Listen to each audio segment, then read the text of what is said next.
మొన్న మా ఇంటి పక్కలో 20 మంది బస్సు మాట్లాడుకొని పోయొచ్చిరట. చక్కగాడ తానాలు చేసుకొని కాశీ అయోధ్య రామయ్య దర్శనం చేసుకొని వచ్చిండ్రు. మా అమ్మమ్మ ఊర్లో సూత యాత్రల బస్సు తీసిండ్రట. మా ఇంటి పక్కలు కుంభమేళా ముచ్చట్లు చెప్తుంటే మస్తు సంబరం అనిపించింది. దినం టీవీలు పేపర్లలో చూస్తూనే ఉంటిమి. అయితే ఇయాల్టి కొత్త ముచ్చట ఏందంటే కుంభమేళాలో తానాలు చేస్తే పుణ్యమేమో గాని రోగాలు వచ్చుడైతే పక్కా అని నేషనల్ గ్రీన్ ట్రిబ్యునల్ అంటోంది.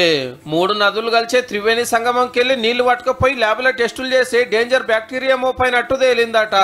ఈ నీళ్లలో తానం చేసుడు మంచిది కాదు అనేది ప్రకృతిని కాపాడే ఈ సంఘం చెప్తున్నమాట. లేలే నీళ్లు మస్తు తేటగా ఉన్నాయి, తానాలు చేసుడే కాదు తాగినా ఏం కాదని ఉత్తరప్రదేశ్ సీఎం యోగి సార్ ఖుద్దు అసెంబ్లీలోనే చెప్పిండు. संगम का जल स्नान करने लायक भी है और आचमन करने लायक भी है। जो लोग इसका दुष्प्रचार कर रहे हैं वो उन सबको इस बात को देखना चाहिए. ఎవల మాట ఎట్లున్నా ఇప్పుడైతే కుంభమేళ కాడ గిట్లుంది. పూలదండలు, కొబ్బరికాయలు, ఊదుబత్తీలు, అబ్రెక్కాయిదాలు, పూజ సామాన్లు, నీళ్ళ బాటలు ప్రతొక్కటి నదిలనే వారేస్తున్నారు. ఎప్పటిదప్పుడు మిషన్లు పెట్టి సాఫ్ చేస్తున్నా మోపోయే చెత్త మోపైతేనే ఉంది. ఒడ్డుకు చెత్త డబ్బాలు పెట్టినా పుణ్యం పేరు మీద నీళ్ళని గింత గలీజ్ చేస్తున్నారు కొందరు. భక్తులు తక్కువ వస్తున్నారా మరి? భోగినాడు సురువైతే ఇప్పటికి 56 కోట్ల మంది తానాలు చేసిరంటే చూడోన్రేగా.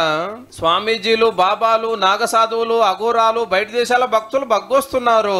అందరు ఈడ తానాలు చేస్తుంటే లీడర్లు సెలబ్రిటీల కోసం సపరేట్ ఘాట్లు పెట్టారు దూరాన. ఈ లీడ మునిగితే వాళ్ళు ఆడ మునుగుతున్నారు. 144 ఏళ్ల తర్వాత మహాకుంభమేళ వచ్చింది కాబట్టి ఈ టైంలో గంగల మునిగితే పుణ్యం వస్తుందని మనోళ్ళకి గట్టి నమ్మిక. ఎంత నమ్మిక అంటే నదిలకెళ్లి నీళ్లు కొంటపోయి ఉత్తరప్రదేశ్ జైల్లో ఉన్న ఖైదీలకు తానాలు చేపించే అంతా. ఇక మేము చేసిన పాపాలు మొత్తం కొట్టుకపోయినాయి, జైల్లోకెళ్ళి రిలీజ్ చేయండి అంటారేమో, జర చూసుకోండి సాలరు.